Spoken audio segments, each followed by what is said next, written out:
as I continue to walk through select Psalms inspired by either Psalms that were quoted by Jesus or were quoted at Jesus, or somehow frame an experience of Jesus that can anchor our exploration during Lent. I move to look at Psalm 125 next. So I invite you to listen with me as we hear God's word through Psalm 125. Which says, "Those who trust in the Lord are like Mount Zion, which cannot be moved, but abides forever. As the mountains surround Jerusalem, so the Lord surrounds God's people, from this time on and forevermore. For the scepter of wickedness shall not rest on the land allotted to the righteous, so that the righteous might not stretch out their hands to do wrong. Do good, O Lord, to those who are good, and to those who are upright in their hearts. By those who turn aside to their own crooked ways, the Lord will lead away with evildoers. Peace be upon Israel." The moments of our lives when we find ourselves leaning effortlessly into trusting God are ever so precious and too often fleeting. And I'm mindful of this as we're at this far into our journey through Lent, that we may find ourselves just a little bit challenged to stay true to what we've named as our disciplines or our commitments. And as I encounter this psalm today, I'm met with a unique perspective on what characterizes our capacity to trust, and that is groundedness. When the psalmist writes about we who put our trust in the Lord are like Mount Zion, which cannot be moved but abides forever, the writer finds a poetic description for a sense of stability and calm and an awareness of place and of the present moment, an appreciation for where and how we exist in relationship to all that surrounds us.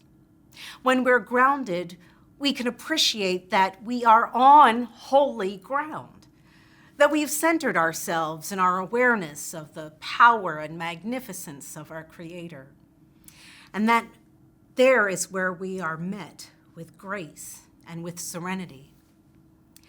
As we are grounded, we are met and embraced by the one who, as 20th century theologian Paul Tillich described, is the ground of being, from whom emerges the grand and mountainous hedge of protection that surrounds us in our groundedness.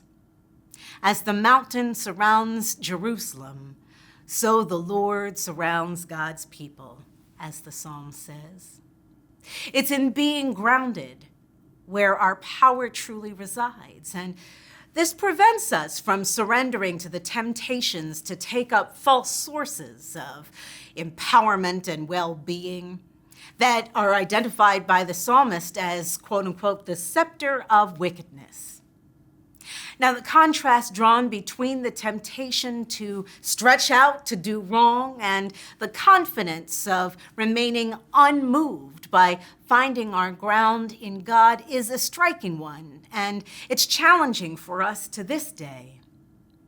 So I hope that our actions throughout Lent can help us to find a sense of the quiet center, inspired by the Psalm of Ascents, as it's described, and God's holy mountain, and God's protection, and power, and calm.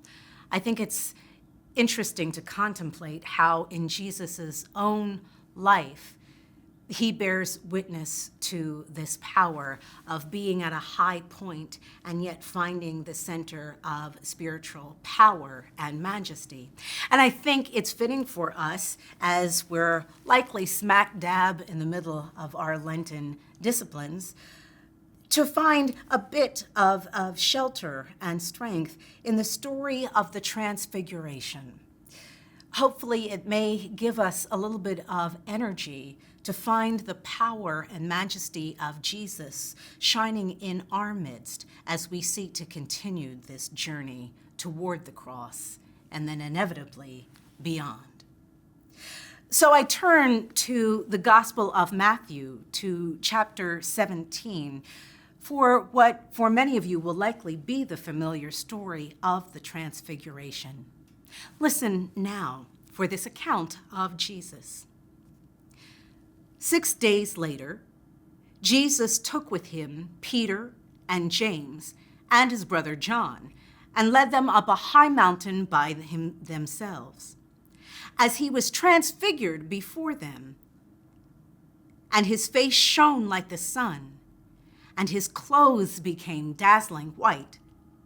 Suddenly there appeared to them Moses and Elijah talking with them. Then Peter said to Jesus, "Lord, it is good for us to be here. If you wish, I will make 3 dwellings here, one for you and one for Moses and one for Elijah." While he was still speaking, suddenly a bright cloud overshadowed them. And from the cloud, a voice said, "This is my Son, the beloved. With him I am well pleased. Listen to him." When the disciples heard this, they fell to the ground and were overcome by fear. But Jesus came and touched them, saying, "Get up and do not be afraid." And when they looked up, they saw no one except Jesus himself alone. From the highest highs to the lowest lows, we find holy ground. And at the top of the mount, like the glory of Mount Zion, we encounter Jesus transfigured and glowing, shining radiantly, demonstrating his status as the beloved. We may be tempted to ground ourselves by cowering in fear, by hitting the ground. But instead, at this time, Jesus commands us not to be afraid, to take heart. God tells us to listen to Jesus, as he is the beloved. And so we can be shaped and formed during this pivotal time in our Lenten journey by listening to God, by trusting in the radiance of Jesus to continue to inspire and equip us in our Lenten journeys together. And so, friends, may we continue to allow the Psalms and to allow Jesus himself to guide us, to ground us, to give us hope and strength, and ultimately confidence in the goodness of God. So therefore, let us keep the faith.